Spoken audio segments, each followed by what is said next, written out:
Bonjour et bienvenue dans cette édition du 25 octobre 2008. Comme pour les éditions précédentes, vous trouverez les liens vers les différents articles et images utilisés dans cette vidéo, dans le texte de présentation.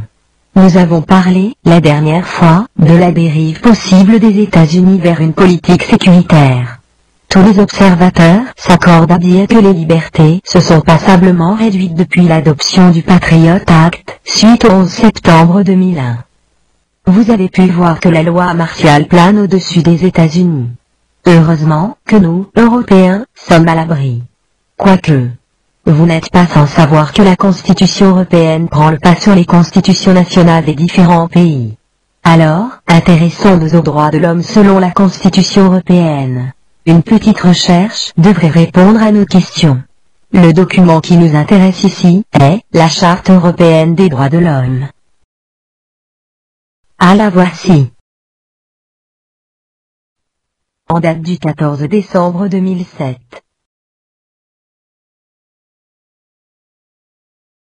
Que pouvons-nous y lire? Préambule. Les peuples d'Europe, en établissant entre eux une union sans cesse plus étroite, ont décidé de partager un avenir pacifique fondé sur des valeurs communes. Consciente de son patrimoine spirituel, etc., etc. Une Europe pacifique, bon, ça semble plutôt bien parti. Passons aux articles. Article 1er. La dignité humaine est inviolable. Elle doit être respectée et protégée. Article 2. Toute personne a droit à la vie. Nul ne peut être condamné à la peine de mort, ni exécuté. Article 3. Toute personne a droit à son intégrité physique et mentale. Dans le cadre de la médecine et de la biologie, doivent notamment être respectés le consentement libre et éclairé de la personne concernée, selon les modalités définies par la loi. L'interdiction des pratiques eugéniques, notamment celles qui ont pour but la sélection des personnes. L'interdiction de faire du corps humain et de ses parties, en tant que telle, une source de profit. L'interdiction du clonage reproductif des êtres humains. Article 4.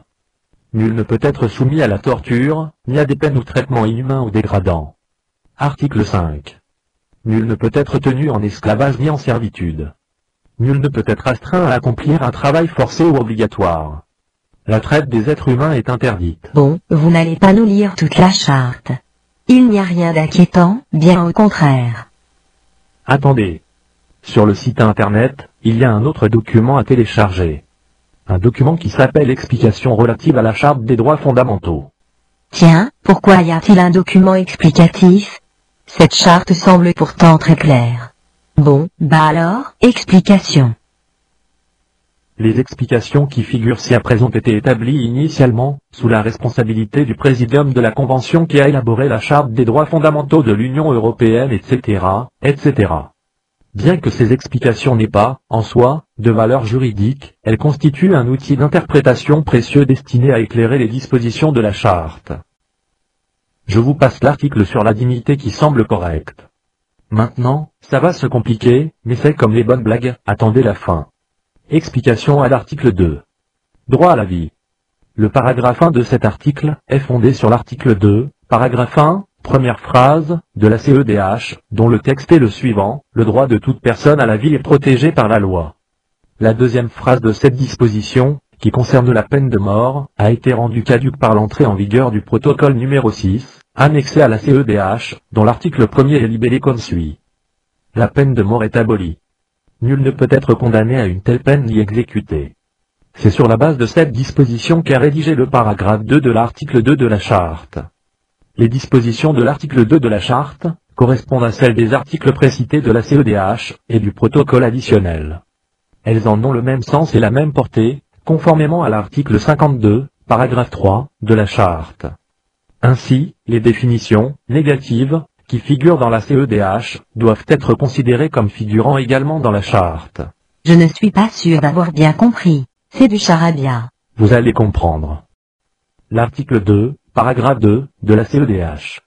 La mort n'est pas considérée comme infligée en violation de cet article, dans les cas où elle résulterait d'un recours à la force, rendu absolument nécessaire, petit a. Pour assurer la défense de toute personne contre la violence illégale. Petit b. pour effectuer une arrestation régulière, ou pour empêcher l'évasion d'une personne régulièrement détenue. Petit c. Pour réprimer, conformément à la loi, une émeute ou une insurrection. Vous êtes en train de nous dire que tirer sur des manifestants n'est pas considéré comme une violation de la peine de mort? Exactement. Vous vous rappelez de ce gendarme qui avait abattu un gardé à vue, menotté, qui tentait de s'enfuir? C'était en mai dernier à Draguignan. Eh bien selon cette explication de la Charte des droits de l'homme, ce n'est pas une bavure, le gendarme a simplement fait son travail. Mais continuons. L'article 2 du protocole numéro 6 annexé à la CEDH. Un État peut prévoir dans sa législation, la peine de mort pour des actes commis en temps de guerre ou de danger imminent de guerre. Une telle peine ne sera appliquée, que dans les cas prévus par cette législation, et conformément à ses dispositions. Mais cet article relativise l'abolition de la peine de mort. En cas de crise, elle pourrait être de nouveau appliquée? Apparemment oui. Voici en bref quelques définitions négatives. Il ne tient qu'à vous de vérifier sur le document original. Dans le paragraphe explicatif de l'article 3. Droit à l'intégrité de la personne. La présente charte ne vise pas à déroger à ces dispositions, et ne prohibe en conséquence que le seul clonage reproductif. Elle n'autorise ni ne prohibe les autres formes de clonage. Elle n'empêche donc aucunement le législateur d'interdire les autres formes de clonage. Ils essayent de nous embrouiller, pour finir par dire que le clonage est légal en fait, sauf le clonage reproductif. La référence aux pratiques eugéniques, notamment celles ayant pour but la sélection des personnes, vise les hypothèses dans lesquelles des programmes de sélection sont organisés et mis en œuvre, comportant par exemple des campagnes de stérilisation, de grossesse forcée, de mariage ethnique obligatoire. Ils interdisent, notez la nuance, certaines pratiques eugéniques. Mais il pourrait donc y avoir une tolérance. Explication article 5. Interdiction de l'esclavage et du travail forcé. N'est pas considéré comme travail forcé, ou obligatoire au sens du présent article. Tout travail requis normalement d'une personne soumise à la détention dans les conditions prévues par l'article 5 de la présente convention, ou durant sa mise en liberté conditionnelle. Tout service de caractère militaire ou, dans le cas d'objecteurs de conscience dans les pays où l'objection de conscience est reconnue comme légitime, un autre service à la place du service militaire obligatoire. Tout service requis dans le cas de crise ou de calamité, qui menace la vie ou le bien-être de la communauté, tout travail ou service formant partie des obligations civiques normales. Tout travail ou service formant partie des obligations civiques normales. Il ratisse large. Explication article 6. Droit à la liberté et à la sûreté. Toute personne a droit à la liberté et à la sûreté. Nul ne peut être privé de sa liberté, sauf dans les cas suivants et selon les voies légales, s'il est détenu régulièrement, après condamnation par un tribunal compétent. S'il a fait l'objet d'une arrestation ou d'une détention régulière pour insoumission à une ordonnance rendue, conformément à la loi, par un tribunal ou en vue de garantir l'exécution d'une obligation prescrite par la loi. S'il a été arrêté et détenu en vue d'être conduit devant l'autorité judiciaire compétente, lorsqu'il y a des raisons plausibles de soupçonner qu'il a commis une infraction, ou qu'il y a des motifs raisonnables de croire à la nécessité de l'empêcher de commettre une infraction, ou de s'enfuir après l'accomplissement de celle-ci. Juste s'il est soupçonné. S'il s'agit de la détention régulière d'un mineur, décidé pour son éducation surveillée, ou de sa détention régulière, afin de le traduire devant l'autorité compétente. S'il s'agit de la détention régulière d'une personne susceptible de propager une maladie contagieuse, d'un aliéné, d'un alcoolique, d'un toxicomane, ou d'un vagabond. Vous êtes sûr que cette charte a été écrite en 2007? Celui-là est digne des plus belles années du régime de Vichy. S'il s'agit de l'arrestation ou de la détention régulière d'une personne pour l'empêcher de pénétrer irrégulièrement dans le territoire, ou contre laquelle une procédure d'expulsion ou d'extradition est en cours. Explication AD article 11. Liberté d'expression et d'information. Le présent article n'empêche pas les États de soumettre les entreprises de radiodiffusion, de cinéma ou de télévision à un régime d'autorisation. Explication AD article 12. Liberté de réunion et d'association. Toute personne a droit à la liberté de réunion pacifique, et à la liberté d'association, y compris le droit de fonder avec d'autres des syndicats, et de s'affilier à des syndicats pour la défense de ses intérêts. Le présent article n'interdit pas que des restrictions légitimes soient imposées à l'exercice de ces droits par les membres des forces armées, de la police ou de l'administration de l'État. Eh bien, voilà quelques exemples des petites surprises que l'on peut trouver dans la Constitution européenne, concernant les droits de l'homme. Elle recèle d'autres coquineries dans le domaine économique et de la défense. Mais comment se fait-il que tout cela n'ait pas été diffusé? Il y a bien eu des tentatives, comme l'exemple de Dupont-Aignan à l'Assemblée. La parole est à Nicolas Dupont-Aignan. Oui, Monsieur le Président, merci. Une question pour Monsieur le Premier ministre ou Monsieur le ministre des Affaires étrangères. Le 16 mai 2007, le Président de la République, lorsqu'il est entré en fonction, a dit « Le peuple français ne veut pas que l'on décide à sa place, le peuple français ne veut pas que l'on pense à sa place. » Aussi, je voudrais savoir pourquoi aujourd'hui, le chef de l'État, votre gouvernement, une partie de l'hémicycle à droite comme à gauche, vole en matière européenne, penser à la place des Français, et vole pour le traité de Lisbonne dont nous avons parlé tout à l'heure, décider à la place du peuple français. En un mot, pourquoi le président de la République n'organise-t-il pas un référendum sur le traité de Lisbonne qu'il signera demain? Je le sais, vous répondez à chaque fois que lors de la campagne présidentielle, Nicolas Sarkozy a promis un mini-traité ratifié par voie parlementaire. Mais disons-nous la vérité entre nous. Voilà, aujourd'hui, si vous avez compté, eh bien, vous vous êtes rendu compte qu'il y avait 11 questions au lieu de 10, c'est-à-dire une de plus que d'habitude. C'est Nicolas Dupont-Aignan que vous avez entendu à l'instant, qui est un ancien député UMP, un féroce souverainiste, je dirais, et un anti-européen. Alors hier, il n'a pas... Alors voilà un exemple de censure grossière. La présentatrice a parlé durant toute l'intervention, puis a rendu l'antenne. Visiblement, les autorités audiovisuelles ne voulaient pas d'un débat télévisé sur ce sujet. La cérémonie de signature du traité de Lisbonne a eu lieu le 13 décembre 2007.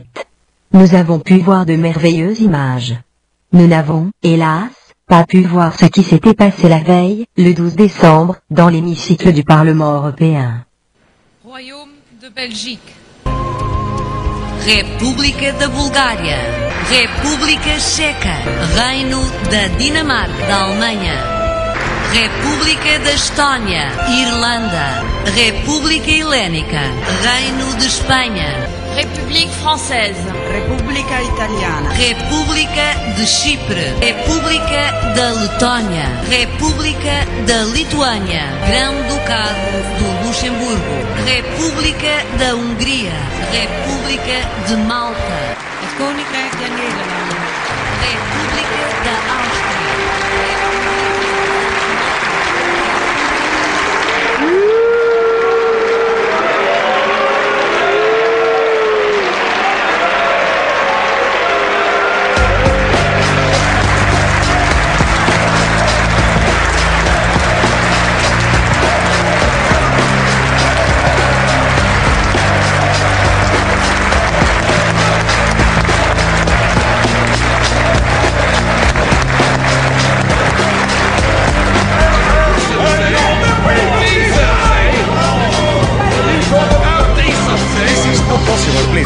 I have permission. No, me no.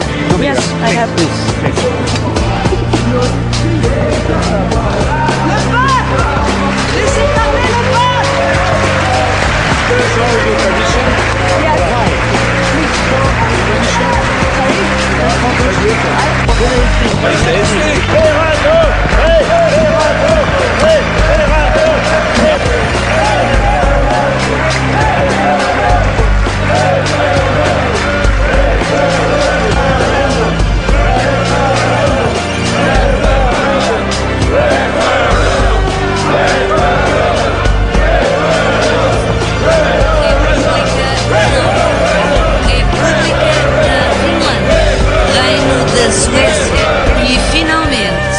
Reino Unido da Grã-Bretanha e Irlanda do Norte.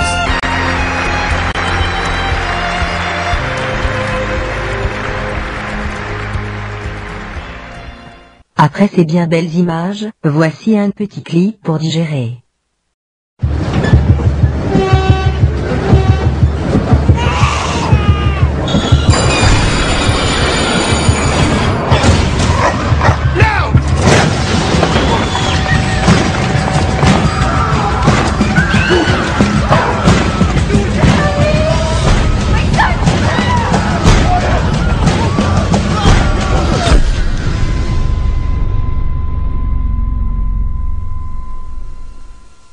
N'hésitez pas à laisser vos commentaires. Merci de votre attention.